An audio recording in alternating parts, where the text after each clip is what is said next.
I did something different and read an article in The Guardian the other day. Depending on your point of view, that may very well have been my first mistake right there. It was entitled Nostalgic Gaming and is linked in the description. It talked about research done into the positive power of nostalgia and how it was a digital smoke break from the modern world, allowing people to sink back into happy memories of the past. Something that a lot of people have needed to do in 2021. It then went on to talk about emulation and how the community had stepped up in order to make old games playable again on new systems. You know, before the companies all started cashing in on remakes and remasters and ports of varying quality. There wasn't anything particularly startling or stunning about it, as it's mainstream media, not a niche publication. But this also means that retro gaming is mainstream now. Isn't that fun? Nostalgia sells. There's an active market of people who pick up games from their past digitally,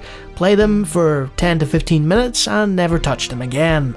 You might be one of those people who watches videos of me playing old DOS games you used to enjoy without ever replaying them yourself. There's nothing inherently wrong with that. You know, so long as you leave it running in the background long after you've lost interest so that my analytics are good. There's an even bigger market in response to this for reinterpreted versions of those games with modern day quality of life improvements. Now, you might think that these technical additions are to prevent players from dropping out after running up against the wall at his early user interface design. Arrow keys to move? I just don't understand. But in many cases, that's just not true. The more common reason for these improvements is that they're the only thing modern games possess that tops these earlier titles. But Lawnie, you begin to bemoan, teeth masticating in clear consternation at this proclamation. Modern games are far superior graphically to the titles you so dearly cling to.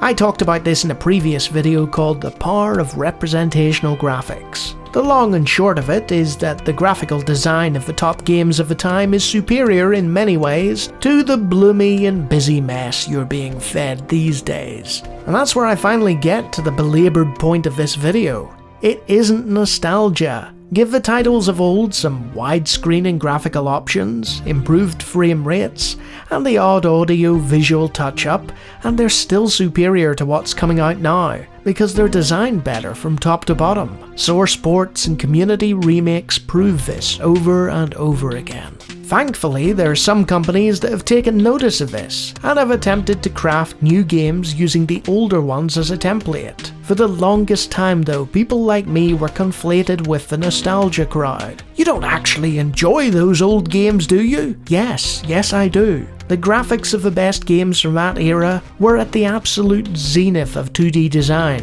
which had been improving itself perpetually for the last 20 years. But even the 3D games of the era sported inventive design decisions that circumvented the limitations of the burgeoning shift into the third dimension. You can give an artist or a designer all the tools in the world to create magic, and giant overpowered PCs to plow through the unoptimized code, but in doing so, you're just hamstringing them with the burden of too much choice. They have so many options to create that they've been paralyzed by indecision. It's why an enforced design philosophy is so important. It circumvents that by placing artificial limitations on the creator to fit within a required aesthetic. We're going to make a post-apocalyptic open-world survival game, but we're going to do it with cheesy doom. We're gonna remake TIE Fighter, a game from 1994, but in an engine from 1999, because we've almost no programmers. When anyone can create a 3D game with a bunch of pre-made assets that's a completely generic asset flip,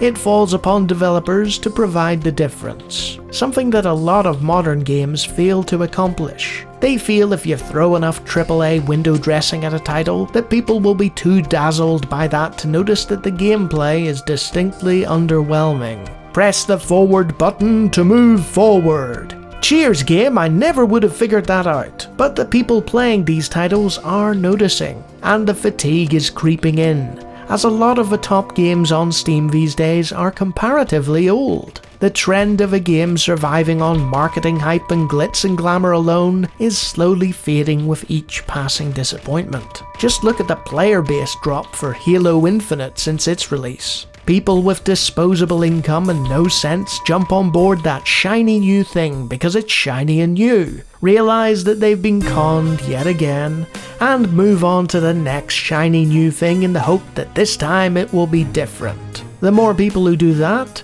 the more who realise things just aren't like what they used to be, and that the games industry is rapidly accelerating towards exclusively producing generic high-polished moment generators. You know, like Hollywood already does. It's not because you're changing and getting older either. There's some really cool modern games out there, and you can go back to some game you've never played from 1997 and enjoy yourself. This isn't some far-flung opinion either, it's increasingly popular. I play games because they're good games. Whether that's a Community Doom map from '94 or a Marathon Sins of a Solar Empire game from 2011. Sure, there might be some nostalgia involved when I hear a certain piece of music or witness a specific moment in a game, but for the most part I'm just absorbed in the moment and enjoying myself. And I have plenty of video evidence to the tune of hundreds of videos proving that. That's what gaming used to be. Not some desperate attempt to retreat into the past, but the desire to have fun and just lose yourself in that world. It's why the term grinding is such an antithetical thing to me. If you're not enjoying the process of playing the game and feel like it's a grind to get to a certain level or amount of things, then what are you doing? Why are you sacrificing the journey in the hope of the destination making it all worthwhile?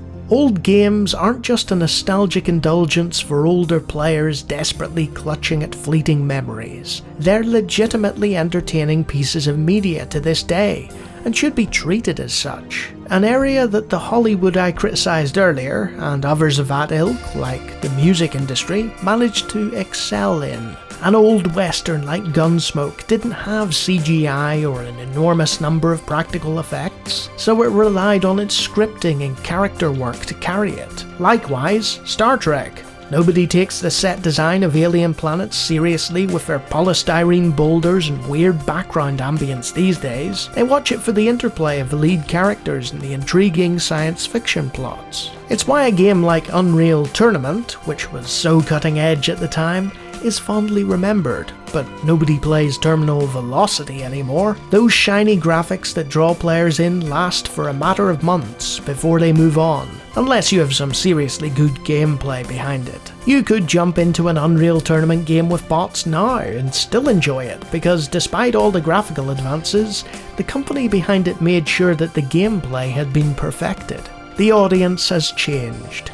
The people designing the games have changed, but there's a large number of us who were playing in the 80s and 90s who are starting to accumulate money and make our voices heard. And the collective voice is telling the marketplace, we don't want a 1% increase in graphical fidelity for £60, we want a retro-inspired title for a quarter of that. Because retro-inspired is really shorthand in a lot of cases for good gameplay. Don't like that?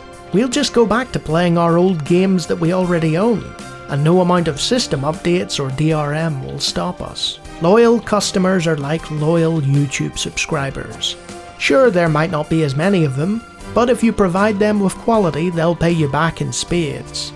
This has resulted in a series of companies appearing over the last decade to cater almost exclusively to this jilted generation of players. And that's how you know it's not just nostalgia anymore, because these people don't own the IP rights to a Duke Nukem or a Commander Keen, so they create something new that evokes the feeling of games from a better time, and some of the bigger studios are starting to notice. So you don't have to be just a collector who mostly plays modern titles but likes to be surrounded by the past, or a refusenik who exclusively deals in older classics they've already enjoyed. There's a third path, and a world of both old and new titles that adhere to the design philosophy of this journey. Come join me on it, we're just getting started.